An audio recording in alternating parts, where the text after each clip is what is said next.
Thanks very much, Jim.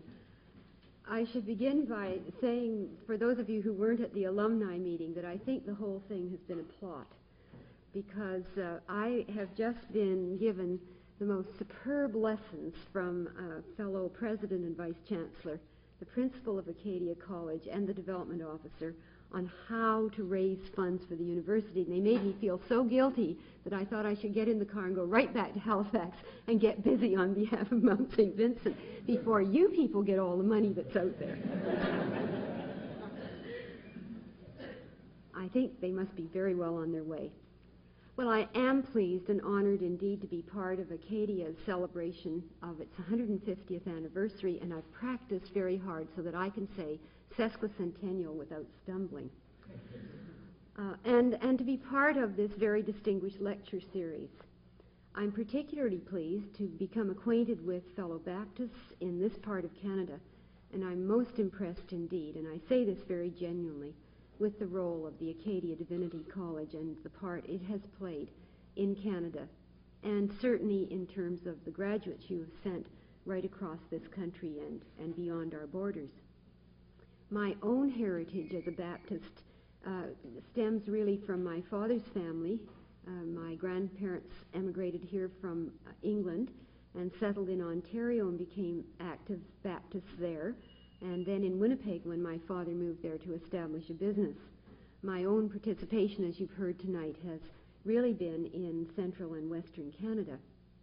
So I look forward to this next few days when I expect to become more and better acquainted with you and with the church in this part of Canada, and to enter into dialogue with you and discussion as we follow up on these lectures. I expect I'll become much better informed, and that you will have a chance to perhaps introduce me to some of the features of the Baptist community here in Atlantic Canada. One of the things that Jim did not mention in his introduction was the fact that he was part of the Hayward Lecture series last year. A very impressive series indeed. I've managed to have a copy of the lectures that were presented and read them with great interest, because at that time there was presented to you a review of the historic contributions Baptists have made to post-secondary education in Canada. That record, as it stands, is impressive, but it represents only a part of a very much larger story, the broader account which was given and presented in the 1987 series of Heritage Papers, which portrayed the contributions of Baptist to Canadian society as a whole.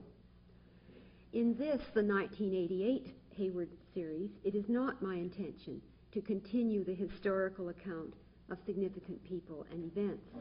Instead, I will begin with a general description of some of the developments taking place in post-secondary education in Canada today, and how these changes might affect the future for the Church's role in post-secondary education, with special reference to that part of the Christian Church in which Acadia has its roots.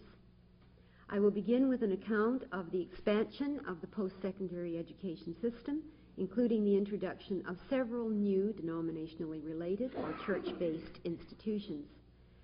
In the second lecture, I will explore the notion of what counts for knowledge in post-secondary education, and some of the questions related to academic freedom, the concept of revelation, and the role of belief in our way of knowing.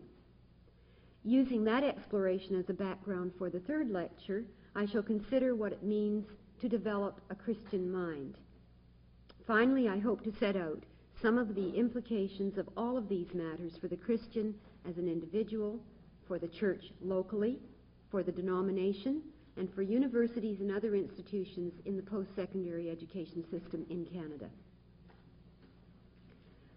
I wish to state at the outset that I speak from the point of view of someone who is a convinced Christian, associated along with Acadia Divinity College in that part of the Church Universal which calls itself Baptist. I also speak as a member of the teaching profession, as a professor and an administrator who has always practiced in schools and institutions that are part of the public education system in Canada. The ideas I hope to present throughout this series of lectures derive largely from my observations and experiences, from my reflections on what it means for me to be a follower of Christ. The scope of these lectures is necessarily limited, therefore, partly by the time available, but largely by the nature and extent of my own understanding.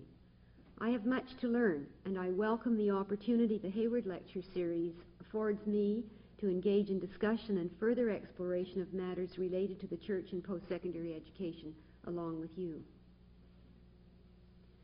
Two events during the course of 1987-88 have come together, making it particularly appropriate to focus on the relation of the church to post-secondary education in this series of lectures. The celebrations here at Acadia University and the National Forum on Post-Secondary Education in Canada are both unusual events. The former because we have so few universities in Canada with a history as long and as distinguished as is Acadia's, and the latter because Canadians have never before convened a national forum to address issues that are so firmly fixed within provincial and territorial jurisdictions. The very fact that a national meeting on post-secondary education in Canada took place in Saskatoon actually, in October 1987, is an indication of the widespread interest and concern shared by a large number of Canadians. Participants represented every walk of life, every geographical region, every way in which we associate with one another on the basis of our languages, our multicultural heritage, our work, and our interests in post-secondary education. Such an interest is certainly not new. The history of Acadia Divinity College and Acadia University provides ample evidence of that. Nor are some of the factors leading to the organization of the National Forum in 1987 particularly novel. Concerns about the enormous costs of financing post-secondary education and who should be responsible for its funding. The growing expectations and demands for access to post-secondary education on the part of families for their children, employers for their employees, individuals for personal career preparation and the opportunities this opens to them to enjoy the benefits accruing from the completion of some form of post-secondary education, and governments for the social and economic benefits accruing to a province and to a nation characterized by a well-educated citizenry. Some of the tensions have been heightened by the effects of the economic recession experienced in Canada earlier in this decade. Some are associated with the unanticipated extent of the demand for post-secondary education and the marked changes in the nature of the student population. While the proportion of people in Canada aged 18 to 24 years has been decreasing, the numbers of people in that age group expecting to attend a post-secondary institution has been increasing. In addition, the number of Canadians aged 25 years and over wishing to attend post-secondary educational institutions has risen substantially. A significant factor has been the marked change in the participation rates of women of all ages. In a few short decades, since 1960, undergraduate enrollments have undergone a significant change. Overall, there are virtually equal numbers of women and men registered in undergraduate programs, and in several fields of study, such as law, medicine, and theology, the changes in the participation rates of women represent major attitudinal changes. The changes of attitudes on the part of both women and men towards women in other fields, such as science and engineering, however, have been much slower. Besides the change in expectations and attitudes of high school graduates and their families, conditions in the economy, and a recognition that Canada's performance in business and industry must keep pace with worldwide developments, have added force to the demand for access to post-secondary education. University and college programs prove to be an attractive alternative for many who are unable to find employment after completing high school as a result of the recession. At the same time, government and employers urged Canadians to become technically sophisticated, skillful in the creation and use of new means of doing things, and well prepared to participate successfully in the world economy, thereby creating a better future for themselves and for Canada. Many people have responded by seeking further education. Some choose to retrain themselves for new or different job opportunities. Others look for continuing professional and career education programs to keep them current in areas of new knowledge and changing practice in their own fields. Still others, realizing that human beings have a marvelous capacity to learn and to go on learning lifelong, want to pursue knowledge in order to satisfy their curiosity about the world of ideas and the world around them. The ways adults view themselves as learners have changed. As the number of adults over the age of 25 years has increased proportionately in the population of Canada, the numbers of people in that age group who were once viewed as non-traditional students in post-secondary education have expanded to the point where they can no longer be categorized in that manner. They constitute a significant portion of overall enrollments in established colleges and universities, and they are benefiting by the newer, large-scale, extended educational and training programs offered to employees by some of the major employers in Canada. Not many of us realize, for example, that General Motors offers more university hours of education to their employees than many of the larger institutions in Ontario. Some of these students study on a part-time basis. Some take periods of leave for study full-time. Some take advantage of courses offered through distance education arrangements. Others want to be able to attend classes and use libraries and laboratories late afternoon and evenings and on weekends. And I'm going to argue later on that all of these things have very real implications for the local church and for the denomination. Now, I wrote this next paragraph before I knew about what was going to be happening at Acadia this week. So I hope you'll believe me when I say that the overall demand for access to post-secondary education has not only increased markedly and suddenly, but the funding for post-secondary education has not. The results are clearly seen now in greatly increased class sizes, faltering library collections, deteriorating physical plants that all reflect the internal measures taken by us in the institutions to support our efforts to meet a whetted appetite for post-secondary education in Canada. And if any of the faculty union members are here, I again say that I did not have you in mind when I wrote that. There are several other implications of the burgeoning demand for access to post-secondary education, and particularly for access to university programs.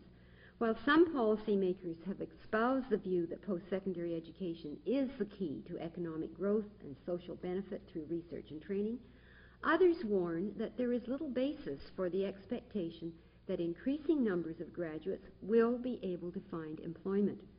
Indeed, there is some fear that a two-tier workforce will evolve, requiring fewer and fewer people qualified for high technology, higher status jobs, and more people required for service sector, lower status jobs demanding little skilled training. There is also the danger that student demand and the demands of outside interests will affect the balance in the curriculum between general education studies and highly specialized studies. Parents, employers, and students very often seek programs and courses in fields that appear to be immediately related to career choice and advancement, and who can blame them?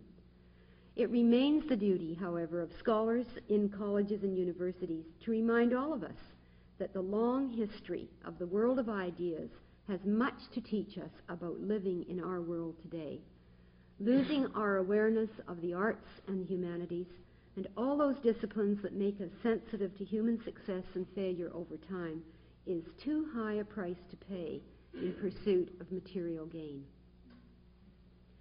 On the other hand, there are those who have responded to the growth in demand for education at the post-secondary level by questioning the nature and the quality of the programs being offered by publicly supported institutions to the point that they reject them.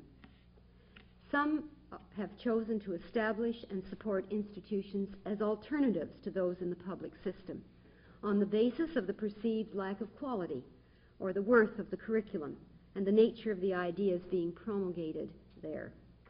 Motivated by elitist and or religious and philosophic reasons, supporters of some of these institutions would prefer to allocate their tax dollars directly to a private college or university of their choice, and in effect to withdraw from a public system of education so central to the concept of a democratic society.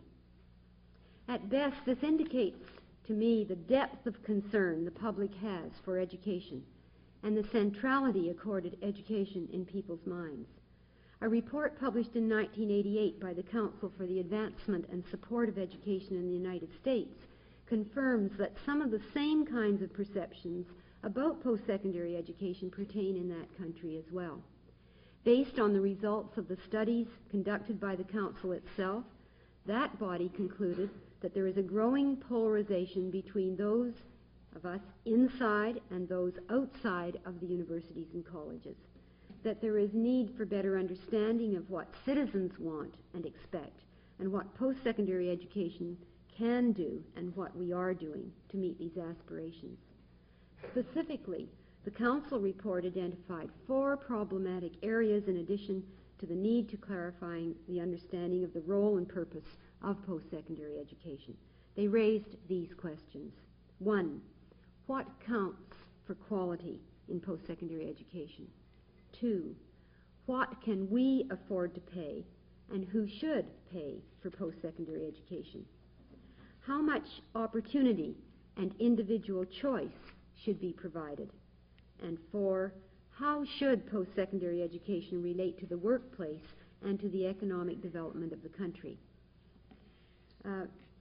I don't want to take too long, but I have reviewed, for example, the white paper published in the United Kingdom, which addresses that government's view on the purpose of post-secondary education. Here in Canada, the Secretary of State issued a report in 1988 entitled Access to Excellence, and it opens with a statement describing post-secondary education, and I quote, as the drive wheel of Canada's economic prosperity. It emphasizes its important role in economic, social, and cultural well-being in our country. And it uses words like these: generating a more highly skilled workforce and a better informed marketplace, resulting in larger paychecks, higher corporate profits, and improved living standards for all. Stimulating creativity and curiosity, enriching minds and souls, providing individuals with paths to achievement, and improving Canada's capability to participate fully in the global economy. I think what you find there is a kind of a sandwich with economics as the outer crust and the other university-related goals as the filling.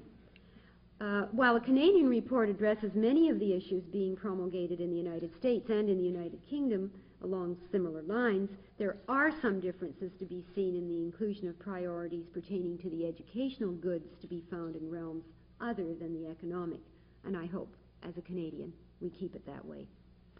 In all of the reports, however, there is some degree of recognition accorded to the notion that human beings do not live by bread alone, an acknowledgement that individuals as persons ought to have opportunities to exercise choice and to pursue the life of the mind and of the spirit. And so, once again, the question becomes a matter of balance. It's both an ancient and a modern dilemma. Some of you will recall the account in the Old Testament in the second book of Kings, chapter 16, which warns about the longer-term effects of putting too much emphasis on trade and technological exchange. In his obvious enthusiasm for the newest engineering marvels of that day, the king of Judah was carried away with the ideas that were introduced to him during a visit to Assyria, and to the eventual detriment of his own culture. By displacing the prime religious and political priority that his people had accorded to the worship of the one true God, subsequent events demonstrated that he had jeopardized the long-term welfare of his country and the well-being of his people. Speaking within the current Canadian context, Fraser Mustard posed the question, can we make wise choices about how we take part in this revolution in knowledge and the kind of society we would like to have? He then went on to observe that the ideas and knowledge we hold affect the whole intellectual life of a nation by determining ways of thinking and the standards of its many activities. Recognizing that this is the case, concerned individuals and groups have taken action along several different lines. Some, like Alan Bloom, have raised their voices in warning against an intellectual crisis of such magnitude that it represents a threat to our very civilization. Writing as an American about the university today, he describes the situation in terms of a crisis at the peaks of learning, an incoherence and incompatibility among the first principles with which we interpret the world, an intellectual crisis of the greatest magnitude. Liberal education flourished when it prepared the way for the discussion of a unified view of nature and man's, place in it, which is the best minds debated on the highest level. James McConaughey, president of the University of St. Michael's College in Toronto, in a convocation address to the graduates of the University of Saskatchewan in 1986, reminded them that through most of history, universities have been very conscious that they were forming individuals, moral persons, to take responsibility for the general good. Whatever their convictions and whatever their professional role was to be, the graduates were expected to be imbued with the common ideals of public service and to have learned from the tested experience of past generations in all those difficult areas of practical judgment where technical skill alone would not serve. For this reason, universities were seen in part as repositories of something called wisdom. President McConaughey suggests that this is no longer the case. In the spirit of our age, he sees that there has been a shift towards technique and a concomitant shift away from the ideal of educating for responsibility for the common good. Some Christians in Canada have become so concerned about the changing priorities in post-secondary education that they have established new institutions. Undergraduate institutions such as Trinity Western in British Columbia, Redeemer College in Ontario, the King's College in Alberta, and the Atlantic Baptist College in New Brunswick have been founded in recent years. Graduate-level institutions such as Regent in British Columbia, the Institute for Christian Studies in Ontario are two examples at the graduate level.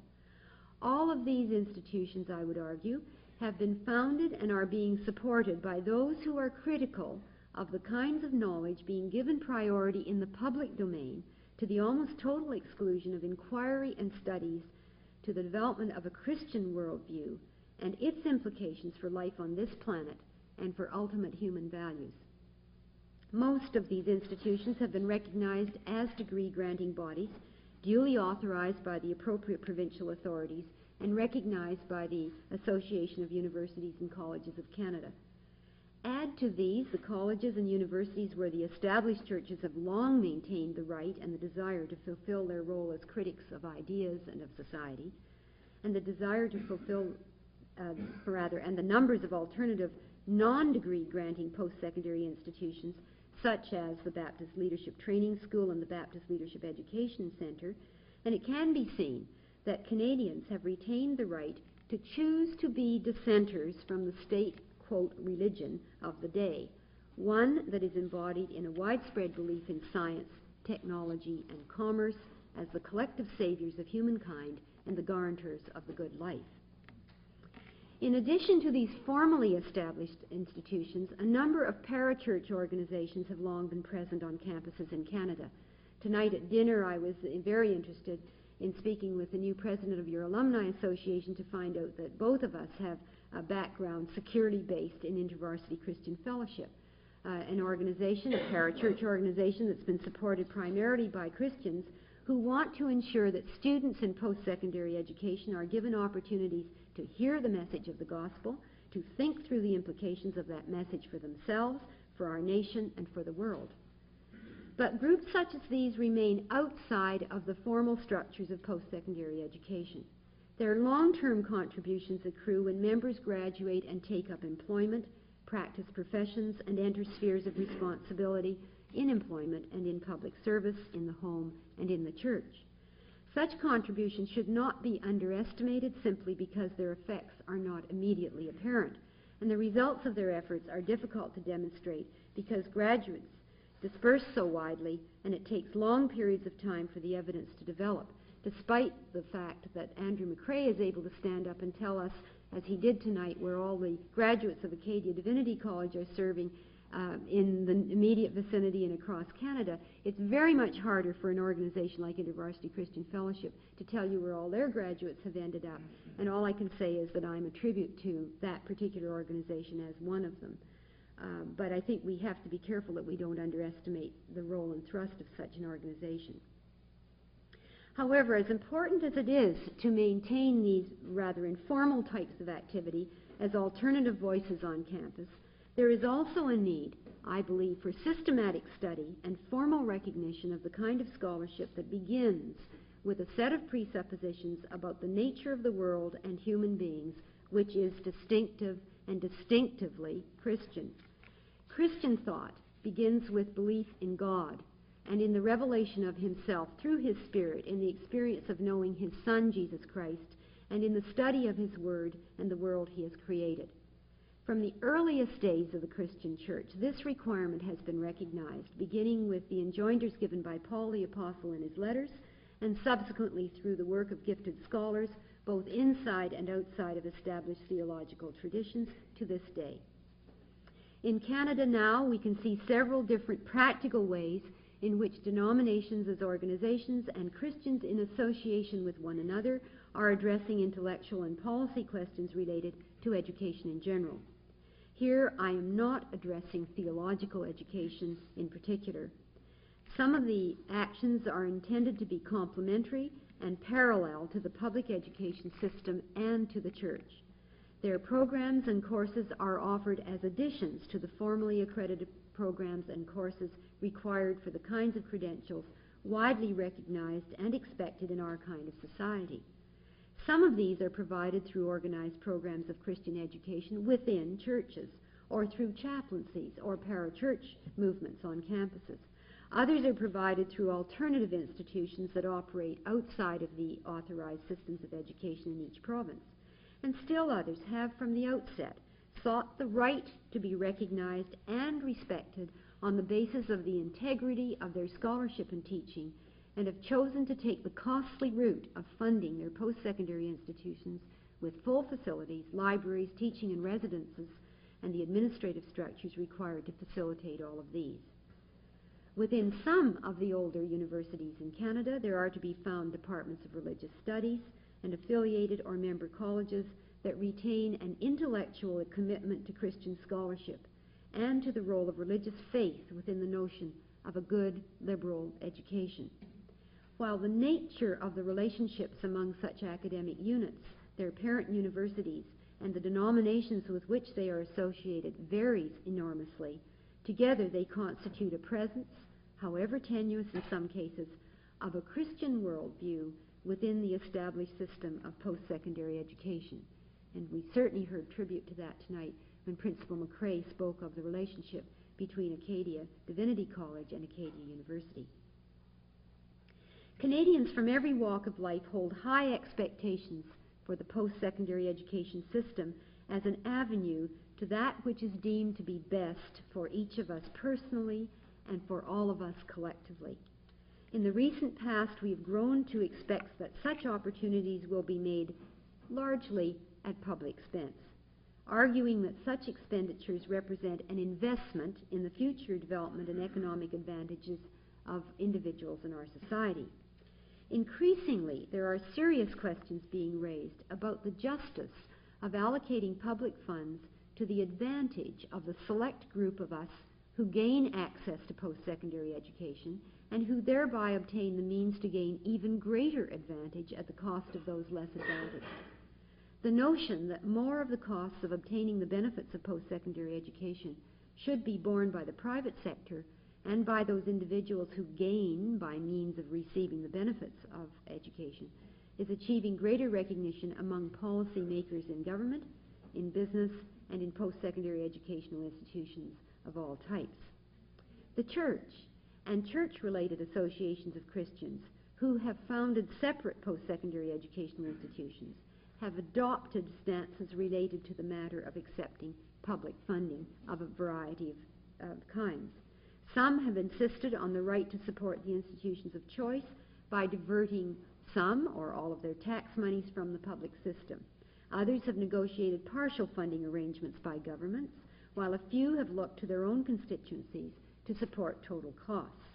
The arguments used in each case are often matters of long-standing tradition and history and are centered in the final analysis on issues having to do with the extent of control that we wish to have over what counts for knowledge and what knowledge ought to be taught, and what place is given to religion and its teaching along the lines desired by the founders.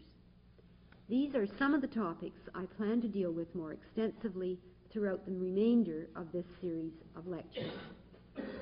There is little doubt that most Canadians generally assume that post-secondary education is not only intended to provide graduates with the kinds of knowledge and skill that enhance the economy overall, but also to foster in its graduates a capacity to apply reason and intellect to the resolution of interpersonal, political, and social problems of our day.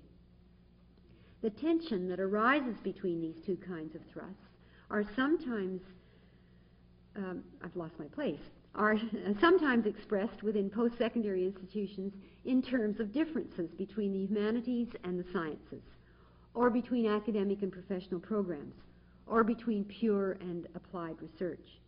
The universities in particular uphold the position that curiosity about life, about the world, is good in its own right, and that freedom to pursue ideas has always been characteristic of the good society. Nor do those in the universities ourselves wish to lose sight of the significant role we have to play in helping to prepare those who will assume responsibility for leadership and for service in domains other than those most directly related to business and industry. In addition, the post-secondary education system in Canada has assumed a large part of the responsibility for preparing people to adapt to changes in the kinds of knowledge essential for understanding and the use of new inventions, and being able to make the best use of these in the workplace and in daily life. I'm reminded of a story that an economist friend of mine told me recently. This economist is very well educated indeed. He works for the Conference Board of Canada and is prepared to make all sorts of very elaborate calculations and long-term projections on behalf of all of us and advising the government. And he told me that he decided to buy one of these wonderful new thermostats that you can program so they turn your furnace on and off depending on the time of day and season of year and so on. So he went down to the local hardware store where these were sold, and he found out there was a marvelous sale on. Instead of having to pay well over $100, he got the thing for $35. He was absolutely delighted and went home. And thereafter spent 5 to 6 hours trying to figure out how to make it work and how to get it installed. So the next time he went back to the store, he said to the owner, that's really quite a wonderful thermostat I bought from you. Well, how come it was on sale? And he said, quite frankly, it's because very few people can understand how to use it, and therefore I couldn't sell them and get rid of them. So I think it's quite real. Our own experience, you and I mean, you have to set that digital watch or clock or whatever. I mean, it can be very confusing. So we do need to teach those sorts of things. I'm not for one moment underestimating the fact that that's needed. We need it in the workplace. We need it in daily life. And the demand for retraining and upgrading programs becomes urgent under these circumstances. But these things place the emphasis on the here and now. They give short shrift to classes intended to provide opportunity to our students to reflect on the long-term implications of what we are doing. Post-secondary institutions today are more hard-pressed than ever to safeguard the search for wisdom, to be shapers of society's values rather than mere reflections of them. As Christians, as a church, we are convinced that God has spoken and continues to speak to people about how to live the good life, about priorities in our lives as individuals, about priorities for families and communities and churches, about priorities for societies and nations. Professors who teach and conduct research within the academic disciplines and fields of study often address the same issues from a variety of perspectives, or else they deliberately avoid or exclude reference to such issues according to their particular set of assumptions on which their scholarship happens to be based. Fortunately, the Canadian public has affirmed and keeps on affirming the right to freedom of speech and freedom of religion. Within our post-secondary educational institutions, we are expected to provide opportunities to exercise those freedoms in ways that balance a commitment to respect individual rights within a commitment to foster the good of all. Those same freedoms make it possible to present ideas developed by those whose views are rooted in the experience of knowing God through Jesus Christ and His Spirit. Like the prophet Amos, who was not a trained theologian, but rather a person with a deep knowledge of history and of the problems of his day. Scholars who are followers of Christ can bring a perspective to their studies that address issues of social justice in terms of God's universal moral order, no matter what the discipline or field of knowledge and practice. And we have the freedom, if we wish, to do so. In 1987, the annual conference of the American Association for Higher Education took as its theme, Translating Convictions into Actions. As the chair of the board of that association at that time, Adele Simmons commented on what she perceived to be a vacuum in moral leadership in post-secondary education and the need for a renewed sense of commitment and responsibility in administrators, faculty, and students. She identified the importance of sharing a vision of the kind of society we are trying to create and having a mission that relates to social renewal. Simmons posed this question: will our students make a positive difference to their society? And then went on to discuss the importance of moving beyond concerns for the mastery of the uses of knowledge towards the goal of graduating caring, ethical people. Jesus regularly reminded his listeners of the critical importance of looking beyond the obvious event and the customary practice in order to understand the real meaning of our thoughts and our actions.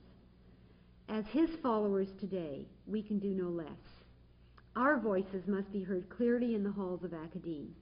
We know from experience that the future is contingent on the way people think now and on the values being espoused today. The manner in which important questions are addressed and answered, or avoided, will inevitably become apparent in the day-to-day affairs of our future lives as Canadians. In the changing world of post-secondary education, I believe there is an urgent requirement for the kind of scholarship and research that examines and develops a worldview based on an understanding of the way God has spoken and is speaking to his people. I am convinced that the Christian church has a responsibility to foster and to support such activities, and that there are several kinds of avenues available that enable us to do so.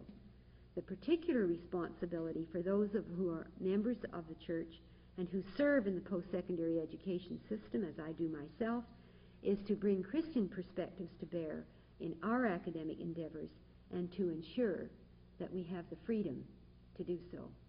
Thank you.